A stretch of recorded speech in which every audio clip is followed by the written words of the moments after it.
तो आज हम बना रहे हैं गिलावटी कबाब, जिसके लिए मैंने आधा किलो बारीक कीमा ले लिया। उसके अंदर 50 ग्राम मैं डालूंगी चर्बी। 4 से 5 खाने के चम्मच कच्चा पपीता ऐड किया है। 1 चाय का चम्मच मैं सफ़ेद ज़ीरा ऐड करूंगी। 1 चाय का चम्मच सौंफ ऐड करूंगी।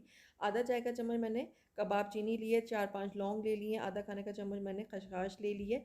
1 फूल मैंने जावित्री का ले लिया है। 1 मैंने बड़ी इलायची ली है। 3 मैंने छोटी इलायचियाँ ले ली हैं। 1 मैंने यहाँ पर पिपली ले ली है। 5-6 मैंने काजू ले लिए हैं। आधा चाय का चम्मच मैंने काली मिर्चें ले ली हैं। सारी चीज़ों का पाउडर बना लिया। अब यहाँ पर 2 खाने के चम्मच लहसुन अदरक लिया और ये पाउडर जो मैंने तैयार किया था वो डाल दिया। 1 बड़ी प्याज लेकर इसको ब्राउन करके पीस लिया, ये भी इसमें ऐड कर दूंगी। भुने हुए चने का आटा लिया 1/3 कप। लाल मिर्चें मैंने लिए 1 खाने का चम्मच। नमक हस्बे ज़रूरत डालिएगा। रोज़ वाटर 1 चाय का चम्मच। केवड़ा वाटर 1 चाय का चम्मच।